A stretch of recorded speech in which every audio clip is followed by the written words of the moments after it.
travel ball is very individualized. I feel like nowadays it's me. It's, I'm going to post all my stuff here on Twitter. And I think we need to get more engaged with the team side of travel ball. Do you agree with that, Ken? Yeah, oh, absolutely. That team aspect is so important. I remember hearing Mike Andrea would say that softball is an individual sport played in a team setting. At the field, in your car, or on your couch, get your fast pitch info from the coach's mouth.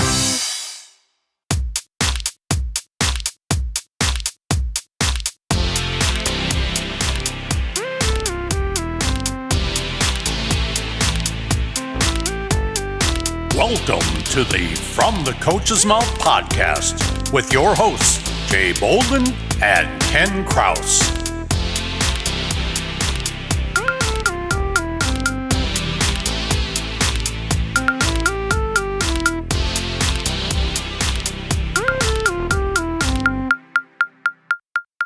Yes, hello everyone. Welcome to the From the Coach's Mouth podcast. This is Ken Kraus, here as always with the man who knows exactly how many licks it takes to get to the center of a Tootsie Roll Pop, Mr. Jay Bolden. Jay, how are we doing today?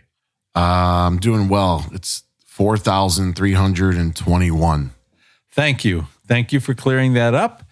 The rest of you don't have to do the research anymore. I was going to make them do the research, Ken. That's why I made up that number there. I was hoping somebody would say, no, it doesn't take that many. It only takes so many. But however, I'm doing good, buddy. How are you doing today? I'm doing great. It's an early morning here, but it looks like it's going to be sunny and bright. Of course, who knows what it's going to be like when this actually comes out. But for us today, as we're recording it, it looks like it's going to be a good day. Yeah, good day to cut the grass, get the landscaping done here. So I don't, have my weekends free then, hopefully. So, yeah. I agree with you. Weather's been good and a little bit extra rainy, though. Like 4th of July rained a little bit there too much and kind of put a damper on some things. But it cleared up just in time to blow off all the fireworks. So that was really, really fun. Kids had a good time. Family was over. So how about you? What'd you do for the 4th? Well, for the 4th, we went over to my son's in-laws' house. They have a pool, and so we had a good time over there swimming before the rain hit. And then at night, we went to the fireworks here in Mundelein, met my other son over there. We were just sitting in a parking lot, so it was nice. No real bugs or anything going on. And we watched it there. Nice. Yeah.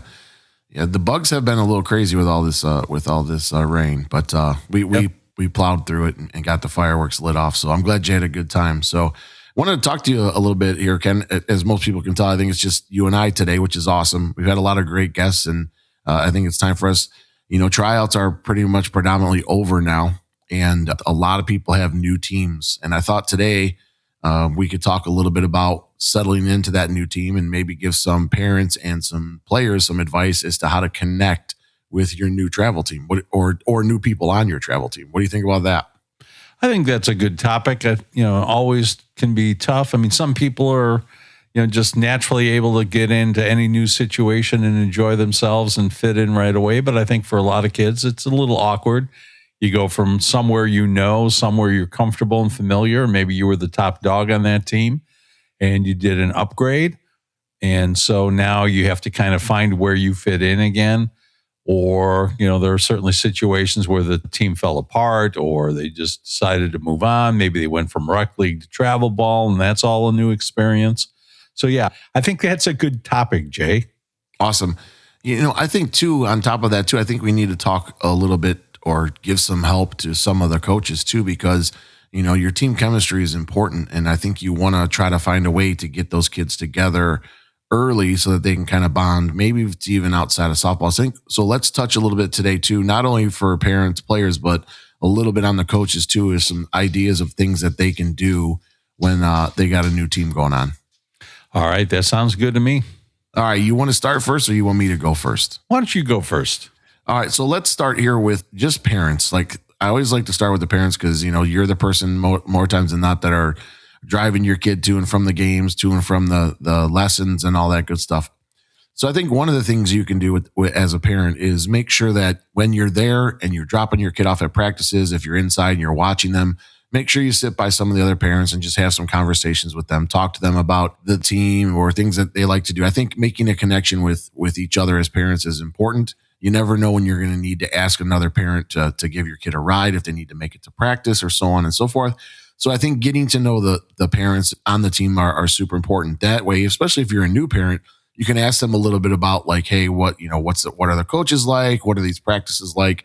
I think those are really good things to ask other parents. And that's good to do even at like some of the tryouts if you see some of the former players or parents that are there. So I think that's a great way to start with parents is just, try to intermix with some of the other parents, because I think if you guys can build a little bit of a bond there with each other, I think that it's good for your kids as well too. Ken, anything that you have that you want to share? No, I think you covered it pretty well. Yeah, I agree with you. Make those connections. You're going to spend a lot of time with those folks over the next year. So it'd be helpful to get to know them and be friendly with them, be able to offer help or to ask for some help. Like you say, getting your kid to a tournament, maybe you can't be there for some reason. Especially more and more tournaments these days seem like they're starting on Wednesday or Thursday. And, a lot of folks don't have unlimited vacation. Yeah, true. Another thing I'll say too, Ken, is I think it's important to make sure, and this is, we say this to parents all the time, it's important for you to also make sure that you're not causing a scene. I can tell you a couple of weeks ago when I was out recruiting, I saw two moms that were actually going at it, and they were on the same team. So things like that just really give a really negative vibe to not only just you as a parent, but your kid and then the organization as well too. And so what I like to tell my wife and my family is, hey, as our daughter gets older, is I want her to shift down more towards the outfield, right? Go meet the parents, go say hi, be cordial, do all those things. But when you're out at a game, go sit away from the kids a little bit and let them kind of do their thing. Put your tent up down the left field or right field line towards the outfield. Do your thing under there. People can come in and out of there as they please and visit and all that stuff. But hovering over your kids by the backstop, those are things that for me, I think like those are things where you get a little too involved and then now you're talking to the umpire, you're doing things like that, you're yelling at the other team. Those are things as a parent that you want to really avoid doing because one, it gives you a bad name, right? And your kid. And two, it makes the coaches not want to deal with you either. So I think those are great things. Like find your little spot that you can go to, put your tent up or your chairs down. People can come back and forth and visit with you. Cheer from the outfield, cheer from the sidelines. Don't be on top of the kids the entire time. I think a lot of parents really get that way. They want to sit behind home plate. They want to talk to their kid before they go up to bat. They want to do those things. Let the coaches do what they're supposed to do. You saying something to your kid is not going to make them hit the ball or not hit the ball. I'm sorry. It just kind of doesn't work that way, right? What's going to happen is going to happen. And that's going to happen through the coaching, through their lessons, through those things. So if you're a parent, do yourself a favor and learn to sit down the sidelines and cheer from there. Because when your kid gets into the recruiting ages, or if you are at a recruiting age, you don't want to be behind the backstop because the coaches need to see that your kid. So make sure that you're kind of finding a little spot that you can go to, set up your little home base there. Your kid knows they can come out and get water, Gatorade if they need it, things like that. Other parents will come visit you if they need to, but don't be hovering over them for every single play. So Ken, that's one of the bigger ones I have with parents. Anything else that you have or no? Yeah, I mean, I have a suggestion, kind of a way to meet parents or the other parents, especially if you're a little bit on the shy side, you're not that outgoing or you're just not comfortable with it. Bring some treats along and offer them up. And I'm not talking about treats for the kids. I'm talking about treats for the parents. If you like want to lollipops, you talking about those lollipops? Yeah, Tootsie Roll Pops. Tootsie Rolls, there you go. Yeah, and then they can all figure out how many licks it takes. But yeah, you can bring some cookies or, and it doesn't have to be something homemade. You can just bring some nice snacks, things that people might want to eat. Just tell them, hey, I've got this stuff. If you want, come on, wander on down. And kind of find some ways to get people maybe to initiate with you. And then you can maybe make some lifelong friends coming out of it. Absolutely. I think, everybody loves food and snacks. So that's a great way to get people there to kind of come and hang out. And so I think those are some really good things that we talked about there with the parents. Let's shift gears a little bit, Ken, unless you have anything else for the parents. No, I think, like I say, you covered it pretty well. So let's move into the players, right? So I'm going to have you start with this one here, Ken. What can players do to help get acclimated or meeting their new teammates? What are some things that they can do or some advice you'd give to them to help them? Okay, well, I think one thing for the players to do themselves is to maybe try to initiate meeting people. Just introduce yourself, say hi, how are you? What your name is, and I guess ask other people, the other players, about themselves. Everybody loves to talk about themselves, so just you can ask, how long have you been on the team, or what do you think of the coach, and where do you live, where do you go to school? If you don't know those things. A lot of teams these days are made up of kids from all over the place, whether it's all over local or all over far away, but just try to get a feeling for them, find out what they like to do, what kind of music they like. Everybody loves music, and ask questions, find out what other people are doing. I think also, if you see somebody needs a little bit of help, be the first one over there to help them. So maybe you've got a catcher who's trying to put her gear away.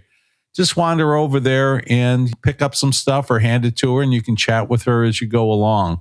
I just think that those first few weeks, getting comfortable on the team so you can perform is going to be good, because let's face it, when you go onto a new team and you're kind of an unknown quantity going onto there, everybody's going to wonder, okay, who is this person?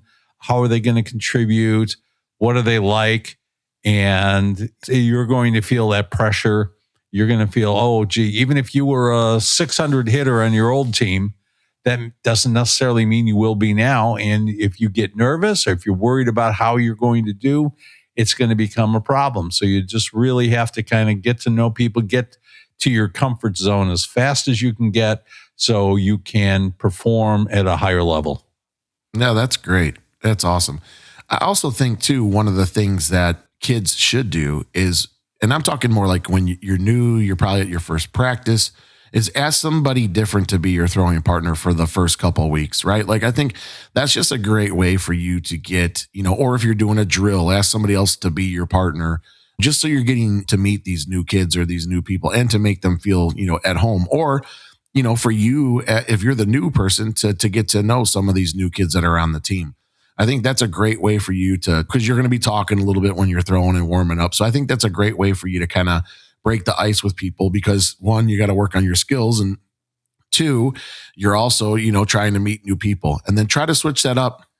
The next week, pick somebody new and try to work through that for the first couple of weeks. I think that's a great way for kids to get to know each other, while not just talking, but also trying to do work on their softball stuff at the same time. So I think that's a really good one for kids to do. I think the new throwing partner at least for the first couple of weeks, I think is a great way to do that. So that's one I definitely recommend.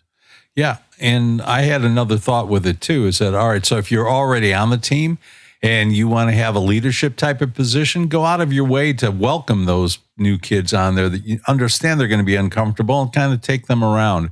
I heard a great story yesterday from the mom of one of my students. Her team is falling apart. She's going to be on a new team next year. She was at tryouts, and the daughter of the head coach, who was also one of my students, but they didn't know that at the time. But the daughter of my head coach came over and kind of took the new girl under her wing. She just said, okay, here, this is what we do now, or this is how we do this. So, and she was very impressed with that.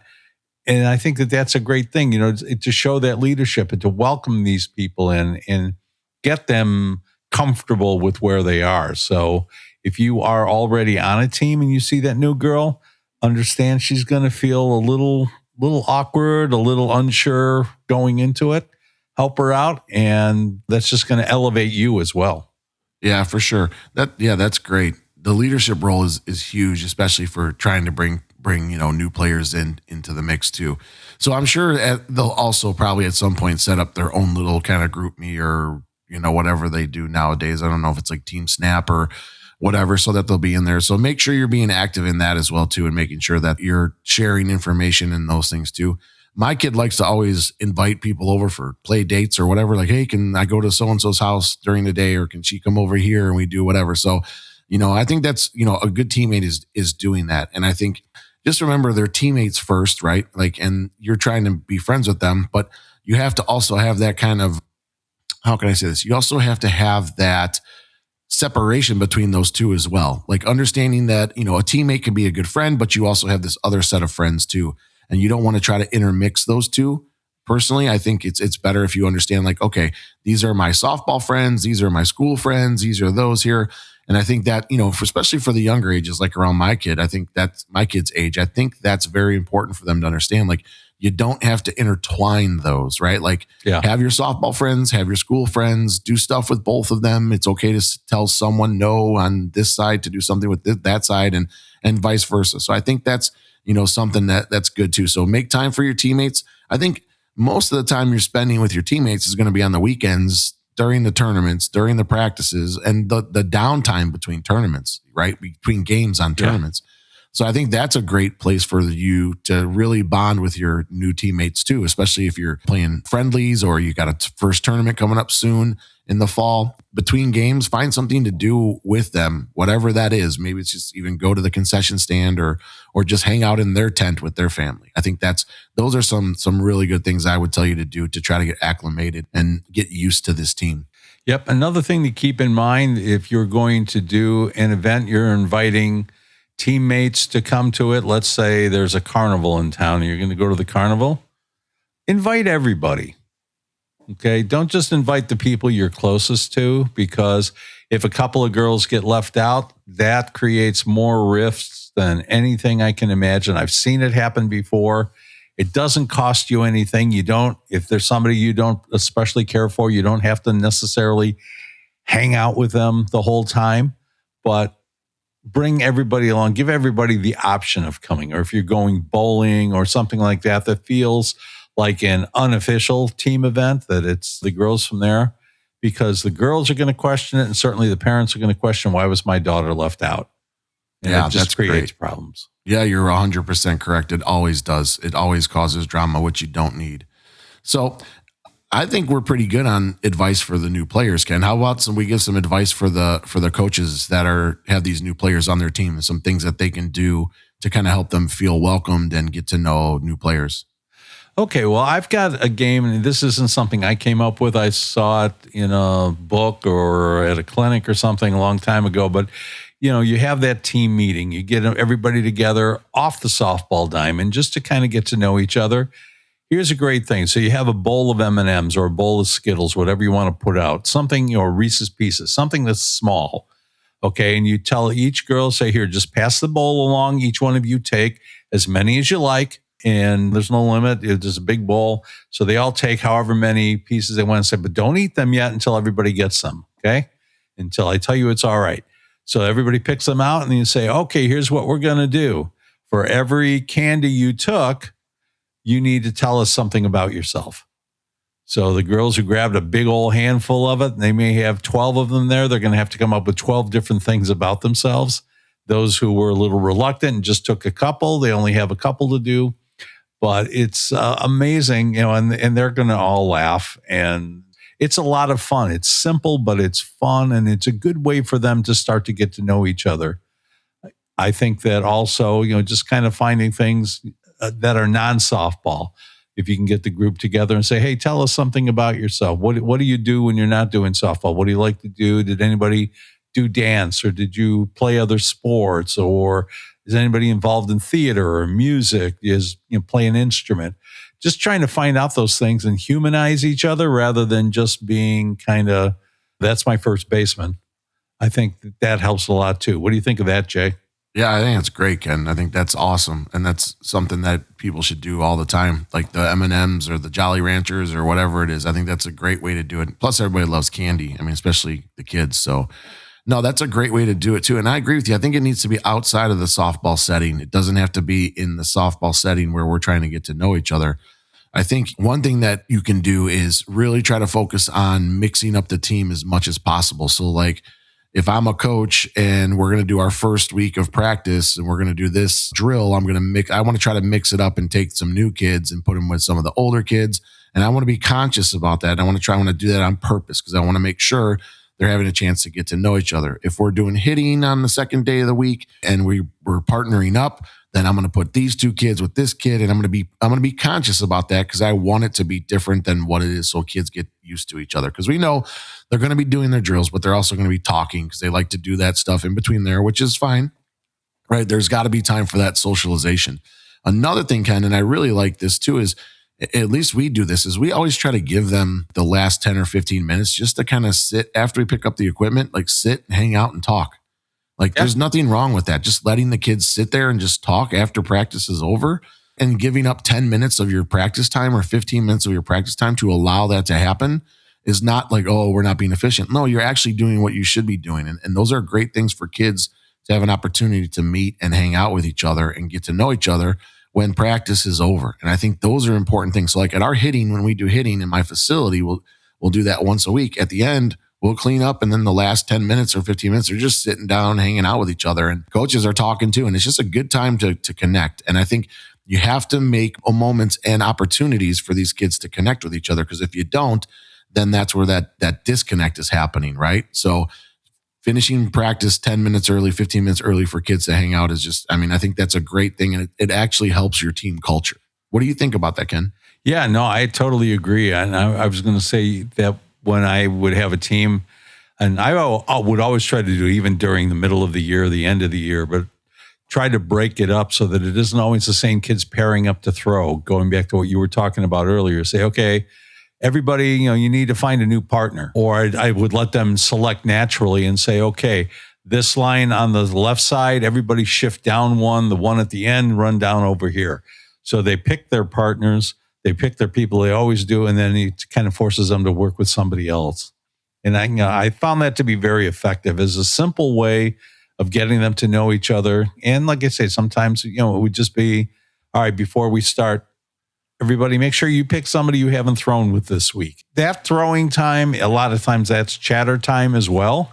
Mm-hmm. They can chit chat going back and forth. I never had a problem with them talking. I don't think you have to be 100% dead serious all the time. And I've even talked to college coaches. They say that they tried to stop that from happening, and they didn't do it either. They weren't able to stop their kids from talking to each other, and they said, just let them do it. Yeah, you have to let them get together. Another thing I did too, Ken, I did this with the older kids, but I might try it this year too. We would have like a team dinner or something of that nature. We would have a team dinner, but what I would do is I would buy bandanas, and I'd sit them in a circle, and I would tie their hands together. So your arms, like the person next to them, their arm would be tied to your right arm. The person to your left would be tied to your left arm. And we would do pizza. And so they would have to coordinate and work together to eat their pizza while they had their arms tied with bandanas. And it's funny, right? The kids have a good time with it, but it's also kind of doing some teamwork things there too. Because in order to get that slice of pizza in your mouth, you've got to take that person's hand that you're tied to, and you've got to bring it with you to eat the pizza. And so I think those are just some really cool things. And the kids have a blast with it. So we did that. Another one that we did, which was awesome, is we did an escape room, right? And this, again, these were a little older, probably 14, 15-year-olds, but they did an escape room. And what I did is I mixed up, I did 2 sessions of it, and because we split the team kind of in half, and the kids that didn't get along with each other, or not get along, but didn't really connect right away, I threw them in the group. And I'm like, this is a great opportunity for them to work through it. And they had fun. You hear laughing in there, and right, you're breaking down those barriers and it's not softball related. So those are some really cool things that we would do, that I've done with my teams prior to that. And I think just the outcomes of those things are super important. It really makes them work as a team. And I think that's something that's really, really important too. One last thing I'll say to teams or to coaches, and this doesn't happen a lot in travel ball. It probably happens more towards your college or your high school, but it could be a travel ball thing, is every year we try to create some form of a motto. One year it was believe, which every time we broke out our huddles, we would say believe, right? Believe in yourself, believe in your team. So we would just say believe. The other time we were very small roster at a high school. We only had 15 kids in the program, and everybody was on the team. And so we would break it out every year with 15 strong, right? Like understanding like, yeah, we might be small, but we're strong together as a team. Small but mighty. Yeah, exactly. And I think having something that they can believe in and something that they can get behind, is something that's super, super important, because now you're playing for something more than just yourself, right? And I think that's what a team is supposed to do. It's very hard in travel ball because, again, you see each other 2 times or 1 time a week, and then you're just playing the rest of the time. But there's still a motto that you can come up with, whatever that is. I would have the team kind of come up with it, or we would sit down as a coaching staff and come up with it. I think those are important things to give kids something to do, especially travel ball, because travel ball is very individualized. I feel like nowadays it's me. It's, I'm going to post all my stuff here on Twitter. And I think we need to get more engaged with the team side of travel ball. Do you agree with that, Ken? Yeah, oh, absolutely. That team aspect is so important. I remember hearing Mike Andrea would say that softball is an individual sport played in a team setting. And I think that that's a really accurate portrayal of it, because yes, there are a lot of individual skills that you have to work on, that you have to be able to do. And there's a lot of focus on the individual, but you still have to be able to work together as a team and communicate. Anything else that you would share with coaches to help with people, trying to get new people on their team acclimated? All right. Well, I'm going to tell this one. This was a team that I was an assistant coach on a few years ago, travel team. And I kind of came in mid-season, not mid-season. It was during the winter, but I came in after the team had already been established, after they'd played fall ball and all that. And I watched, and I could see that the coaches were yelling at them. The coaches that had been there were yelling at them for not communicating very well. And there were definitely groups or cliques within there that kind of set themselves apart from the others, and there just wasn't a lot of cohesiveness. So I said, hey, do you mind if I have them try something? So like you, I went out and got some bandanas, or blindfolds, basically. Yeah. And so I said, all right, we're going to blindfold half the team. Or actually, we were blindfolding most of the team. I got a nice little softball. We were in a gym, and said, okay, we're going to play soccer here, but we're going to have one person that's going to be the controller of each team. Everybody else is blindfolded.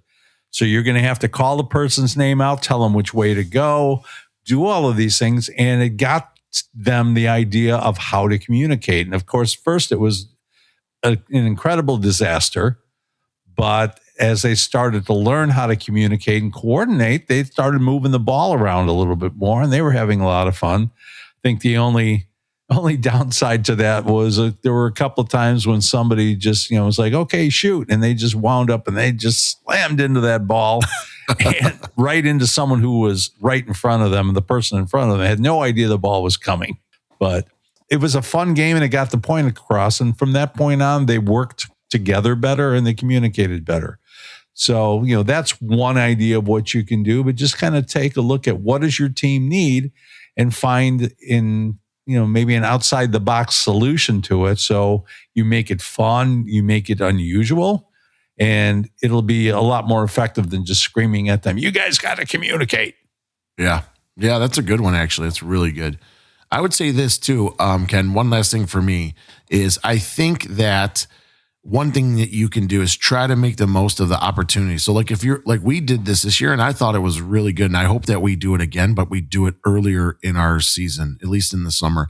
We went up and played up in kind of like a triangular up in Northern Illinois area. And after the games that we played on Saturday, we went to the River Bandits. I think remember I told you that we went to that minor league team. Yeah. Yeah. And I thought it was great because the team got to get together. There was like a small little amusement park in there. They got to watch the game. It was something that was outside of softball where they got to do, and the parents did too. The parents got to watch the baseball game. You got to eat and drink and have a good time, hang out with the other parents and talk. And it was a really good bonding session for the kids, whether they were at the amusement park or watching the baseball game or were just around hanging out with each other. And I thought that was great. So if you have opportunities where there's something cool in the area that you're in or in that tournament, I think that's something that's really cool that you should take advantage of if there's a possibility to do a team building thing like that. And it was cheap. It wasn't expensive at all. I think it was like, I don't know, $8 a ticket or $10 a ticket for the baseball game and $15 for the little amusement park thing.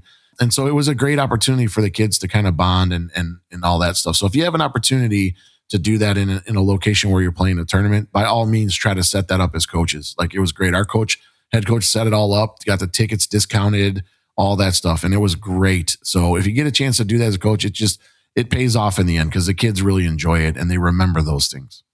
Yeah, no, I think that's great, Jay. I love that idea, and I think that coaches have to remember sometimes that it's a game and games are supposed to be fun. Yeah, absolutely. It is. And it's memories, right? We're making more than anything out of this. We're making memories. And I think that's probably the most important thing is the softball, the wins and losses come and go, but the memories are is going to stay with you forever. And I think those are the important things to remember as a coach. So yeah, sound good. Blue, timeout.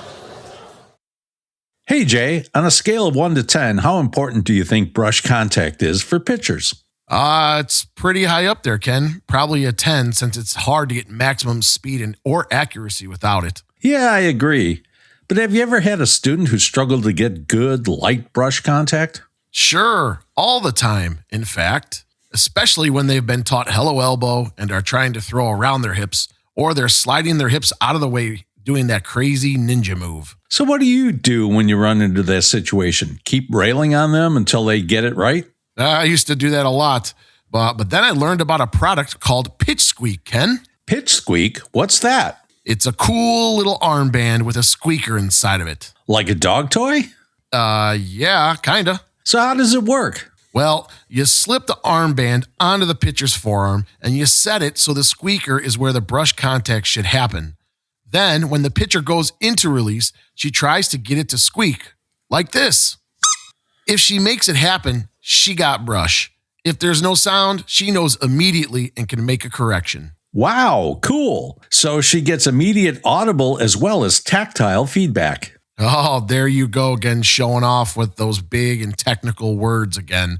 But yeah, she can feel it and hear it. Does it really work? You bet it does. I use it with my students all the time, and it helps them learn how to get brush contact pretty quickly if they practice with it. Sounds neat.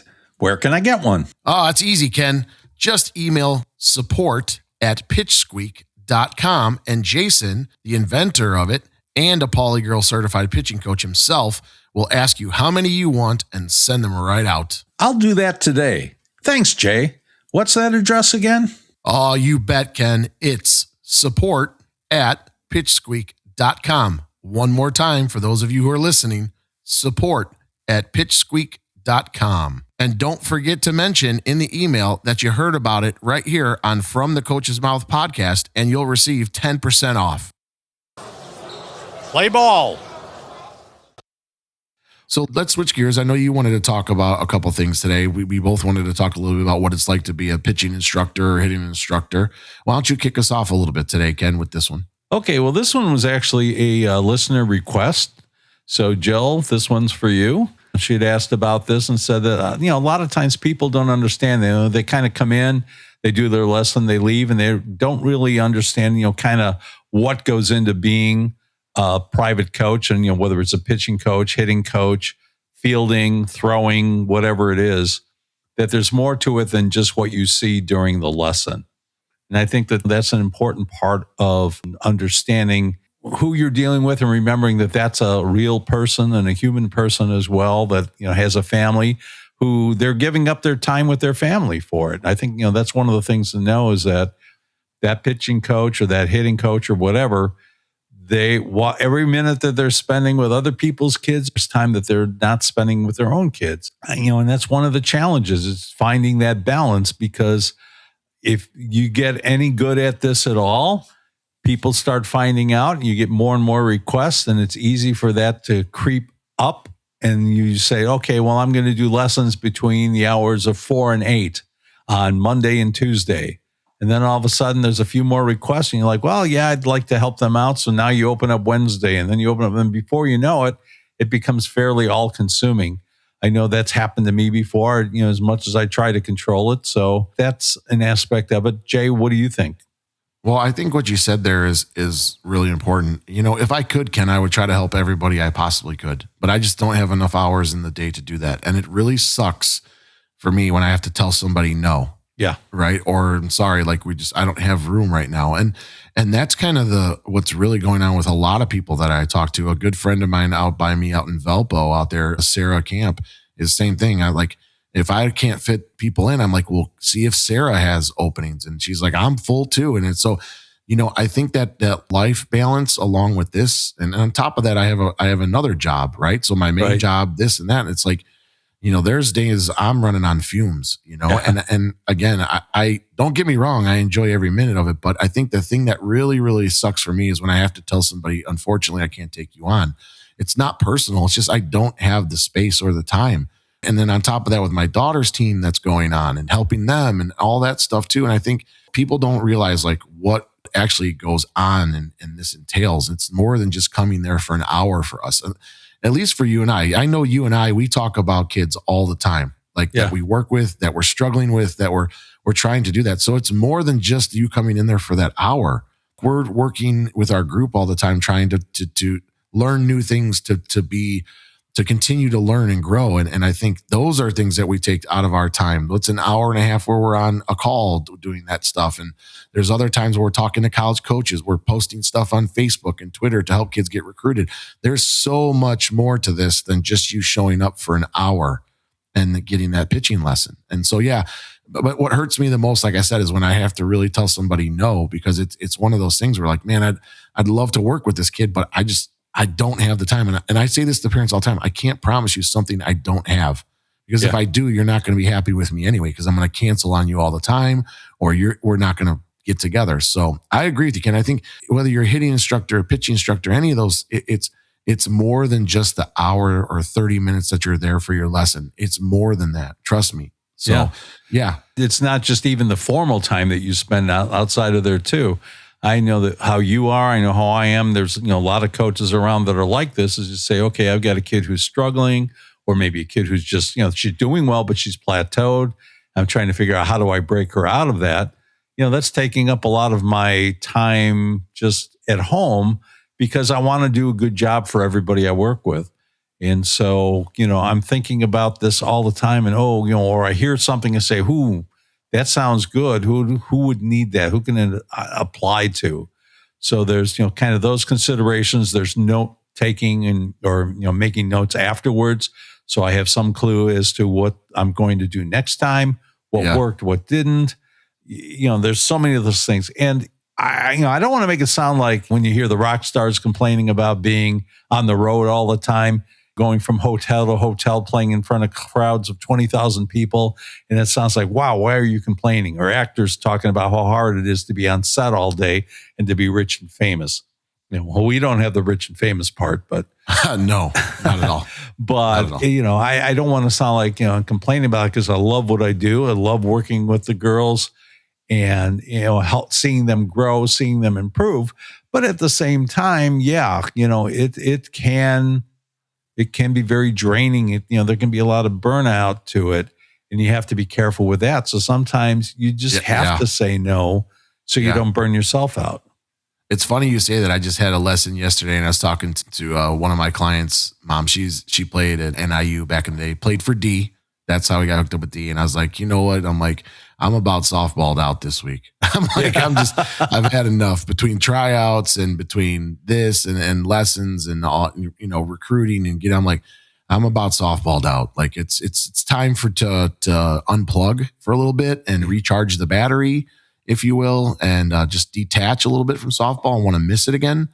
And so like this week's been pretty light for me, which is great, because I need it. I need to like I told you, get out there and cut the grass and just not do anything softball related. So yeah, I think that's a lot of it. And I'll say this, Ken, I think, it's different if we weren't trying to continue to grow and learn. Like you and I are always looking for the next thing or to try something new. I always say, like, let's explore, right? Like, let's explore things. Let's try this. We can always go back if it doesn't work. And I think the group that we're in that kind of constantly meets weekly, outside of the conversations we have with Rick and all of our people in our network, I think in college coaches, I talked to two yesterday. I talked to Ethan up there in University of Wisconsin, River Falls, talked to him on the phone for a little bit yesterday. Talked to Dr. Josh Johnson yesterday through text messages. And he's asking me about some things that pitching coaches would like to see at an NFCA convention that we want them to talk about. So I'm making this list, and for him, like, these are the things that are intriguing to me. So it's just more than just outside the lessons. It's still trying to grow and learn and do what's best for all of our kids. And so it's not just come in there. And also too, like you said, you have grandkids. I've got 3 daughters. If it wasn't for my wife, there's no way that I would be allowed to be doing these pitching lessons. So those sacrifices that she makes for me to allow me to chase my passion, what I'm passionate about, is huge. And so the family has to take a sacrifice. And I say this too. This is what I tell my daughter's softball team. I want to revert back to them for a minute. At the end of every practice, Ken, they shake the coach's hands and say thank you. And I tell them the reason you're doing that, one, is for respect. Look them in the eye, say thank you, because nobody got paid here today to make you better. Everybody's doing this because they care about you and they want you to get better. So you're going to thank them for the 2 hours that they spent with you. And I think that's important too. Nobody's getting paid. Coaches aren't getting paid for travel ball. Most of them are not.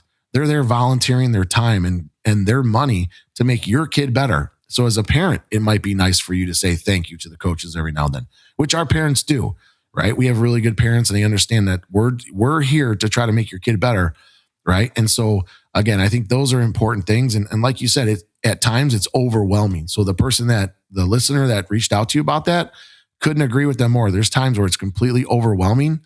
There's also times, and I think you'll agree with this, Ken, that you'll have weeks where you're like, oh my God, I'm the worst pitching coach in the world. What am I doing? These kids aren't getting it. And then there's other weeks you're like, dude, that's exactly what this is about. So do you have weeks like that, Ken? I think I had one last week like that. Yeah. I mean, it can even be day to day. It isn't even week to week. There'll be one day I come home and I'm flying high thinking, I had 3 kids hit a personal record today. And, this kid who was struggling with her accuracy, man, she was just spot on it, 7 out of 10 hitting that spot. And then, this girl, man, we started to see her curveball break.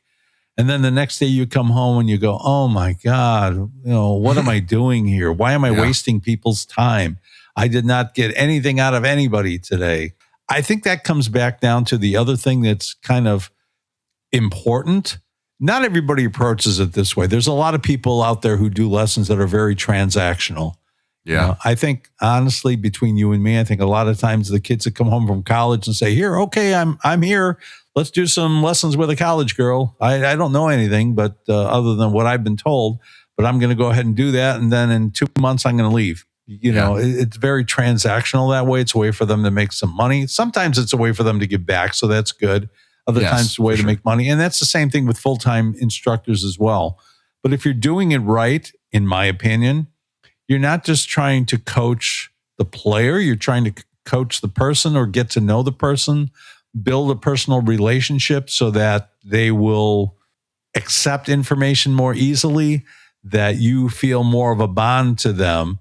And that takes time, that takes energy too, really trying to learn who they are, understand what they respond to, rather than coaching everybody out of a cookie cutter. What do you think of that, Jay? Oh yeah.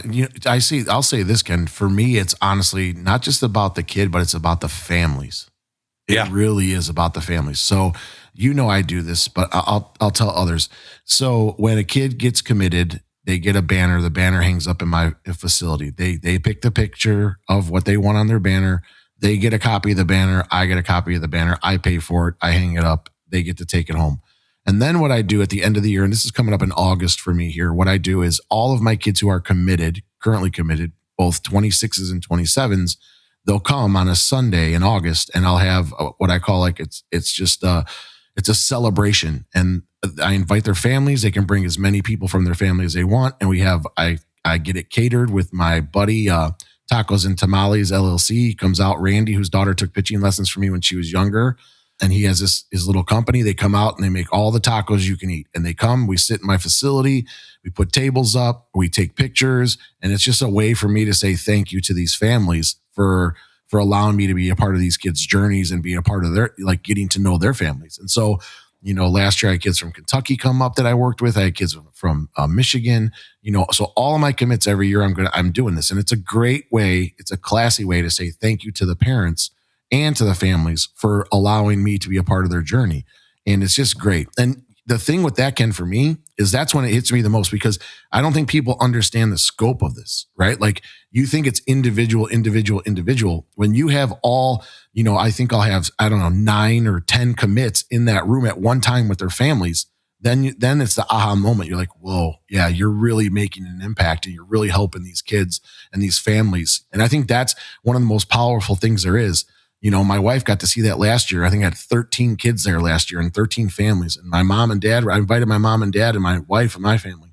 And they're like, wow, like, you don't really understand the scope of this whole thing until it's right there in front of you. And for me, it's just important that I give back to the families that have given to me and have entrusted in me with their kids, helping them reach their dreams, or at least getting to some of their dreams. So that's one of the things I do. So when you say transactional, it's much more than transactional for me. I mean, these are families that I've become really good friends with. I've had some of these kids like you, Ken, since they're 10 years old, and now they're 18, 19, or the college kids that come back in the summer, 22, 21, 22. That's a long time. And you get to meet the moms and the dads and the brothers and the sisters. And that's truly what it's about for me. It is as far from transactional as possible. Yeah. No, that's absolutely right. And there are definitely people out there that just see you as a dollar sign. Yeah. There are instructors who just see, okay, this is money, and I'm going to jam as many people in as I can at one time, and I'm going to collect as much money for it as possible. But if you really get the right person, you want to have somebody that's going to care about your child, that's going to be thrilled that she took a first place or first division in her solo and ensemble contest, or that, oh yeah, she had her dance recital. Oh, that's really cool. I mean, just something that you care about the individual.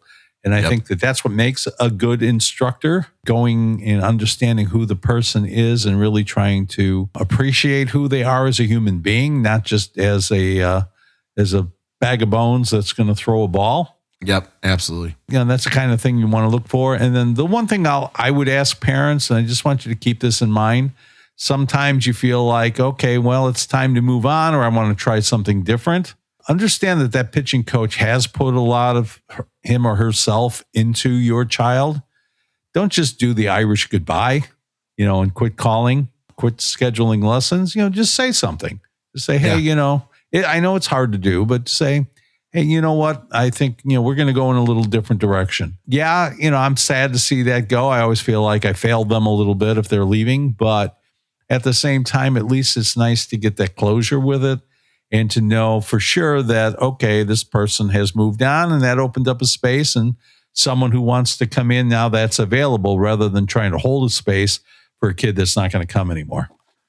Yeah, and I think I told you this before. Like, I get that. Like, as a parent, you always have to do what's best for your kid. Yep. Just give me a text message and let me know. And you know what? We've had this conversation, and some of those people that have left, Ken, I still cheer for those kids. You know what? Because I've had them when they were 10, and you wanted to go in a different direction. That's what you thought was best for your kid. More props to you. I support you in that. Go ahead. But again, like you said, just shoot me a text and let me know. I'm not going to be upset with you. Will I be sad for a little time? Sure. And I'll miss you. But you know what? I'm still going to cheer for you and hope that you end up where you want to be. And that's your job as a parent to do what's best for your kid. I will never be mad at a parent for saying, hey, we're going to try something different. There'll be times I tell people, hey, maybe we need to try something different. Maybe it's time for you to look and get some different eyes. And this, Ken, we share people all the time, right? Yeah. Like in our group, that doesn't bother me. Somebody sees something I don't see. Fantastic. Oh yeah. Hey, good, right? Whatever works. It's not about me. It's more about what you're going to do for your kid. And those people need to kind of understand that that's what it's about. It's truly just about helping kids. So yeah, what you said there is great.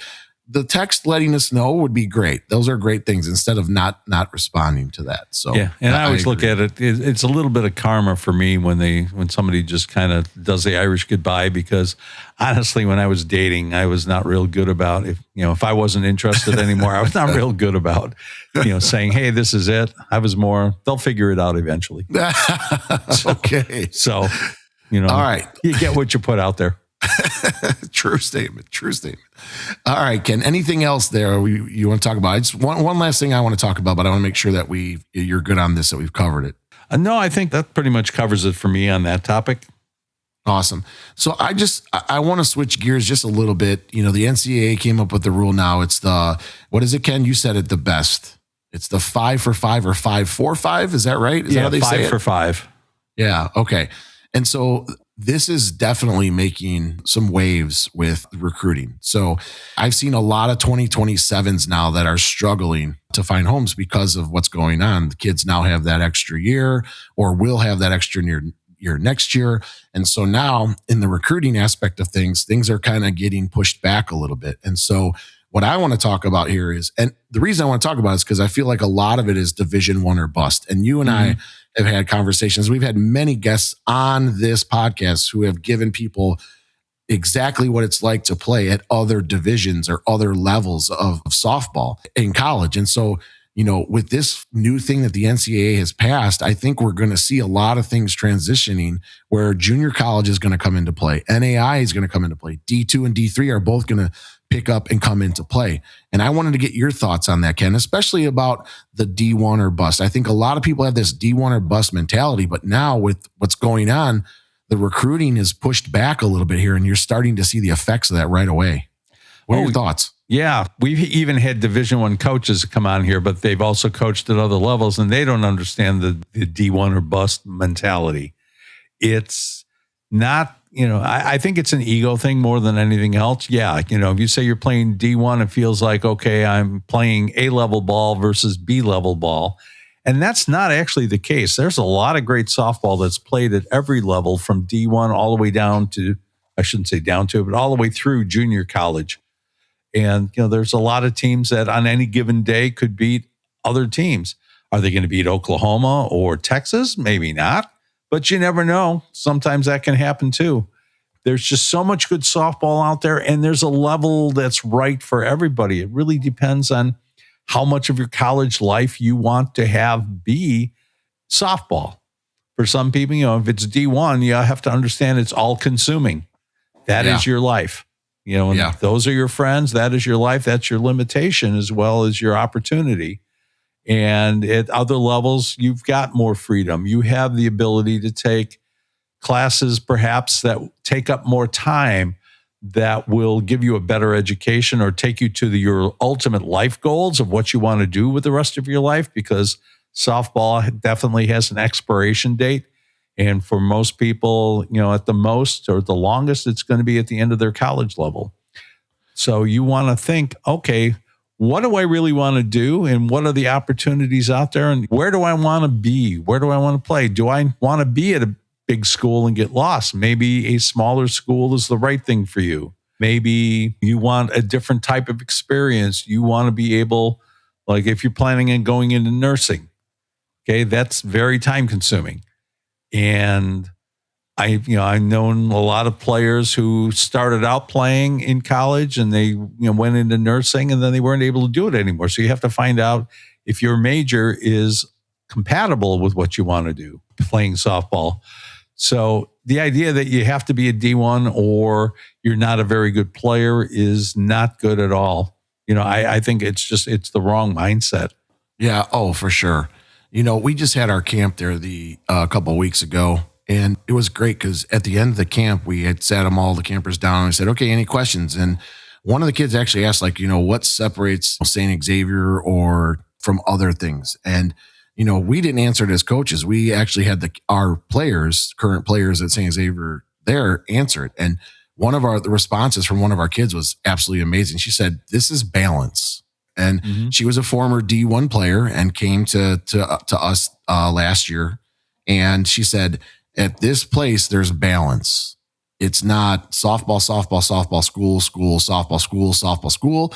It is softball, school, friends, hang out, so there was a little bit more balance in her life than just eating, sleeping, and breathing softball, where they have the ability to do other things outside of softball that are super important. So the word balance, I think, is great. There are kids who need balance because, like you said, at some point, the softball has an expiration date on it. And that's when I think a lot of kids struggle because they're so used to doing that for 4 or 5 years now straight every day.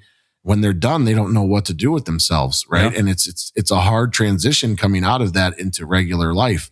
And, I think for like an NAI school or a junior college or Division II or Division III, you have some form of balance there And I would say, you need to find the right fit for you. If you're a high academic kid, Division III is great because high academics are the number one priority there. Softball is secondary to that. It's still good softball. Don't get me wrong. And the coaches that are there really want to win, and they're going to push you just like you'd get pushed at any other program. Same thing with junior college, right? Junior college, you're only there for 2 years, but those coaches there, like there's a balance there, but those coaches there are going to push you just as hard because their job is to get you developed to get to the next level where you springboard off. So just because you're at a junior college, an NAI, a D2 or D3 doesn't mean that you weren't capable to play at a Division I level.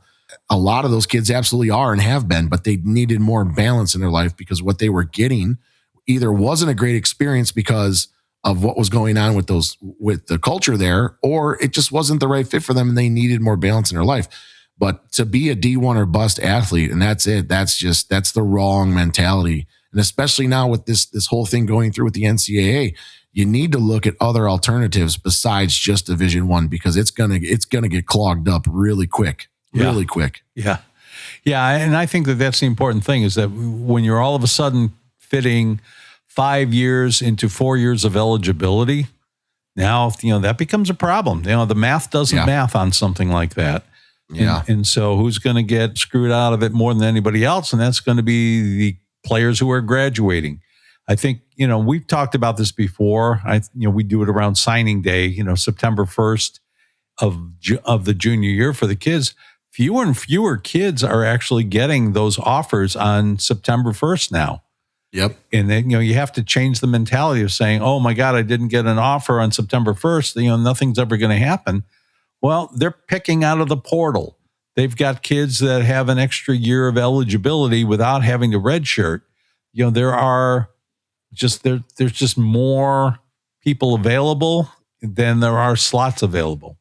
And so, if you're an unknown quantity coming in, and there's no such thing as a can't miss prospect because there have been plenty of really, really great players that have trouble when they get to the collegiate level. They just have a hard time fitting in or figuring it out, or maybe they're far from home. That was their dream school until they got there. And all of a sudden they realize, I'm away from home. Yep. Or they have to wait. Yeah. You went from travel ball, high school, you played every game. Now you're waiting 2 years before you see the field or not even playing at all. Yeah. Well, and I think that, the other thing too, when you, again, talking about the D1 or bust mentality is everybody matures and grows at different rates. And sometimes kids who have the potential to play at that Division I or Division II or whatever, they're maybe not ready yet. They're physically a little bit behind their peers, and so they can't quite compete there. They go to a junior college, let's say, and they play there for a couple of years. They continue to grow. They're playing competitively. They're getting those opportunities, but then they're also maturing physically. They're maturing mentally, emotionally, whatever it is that they need. By the time they're ready to graduate from the junior college and seek out that 4-year school, they're in a lot better position than they would have been. Absolutely. Absolutely. Well, Ken, that's all I really wanted to talk about today. Did you have anything else to add to that? I feel like just covering this was really good and breaking some things down for coaches today, as well as what this whole NCAA ruling is going to mean. I think we've covered it pretty well today. Hopefully people got something out of it and that, a little bit of food for thought. Again, just kind of going back over what we talked about, which was starting out with kind of fitting into that new team, things that coaches can do to kind of get the new team to gel, parents, how they can approach it. And then, going into the D1 or bust, talking about what instructors do and how much more there is to it. I think we covered a lot of ground, Jay. Absolutely. It was a good topic today. I appreciate it. It was good stuff. Lots of good conversation again. All righty. Well, that's it for us this week. Thanks to all of you for listening and the kind words you've been sharing with us. If you like what you're hearing, please remember to give us a like, leave a comment, and share this podcast on your social media channels. Make sure you never miss an episode by following us on your favorite podcast platform. If you're so inclined, you can also leave us a great review on Apple Podcasts to help more people find us. On behalf of the From the Coach's Mouth podcast, have a great rest of your week and weekend.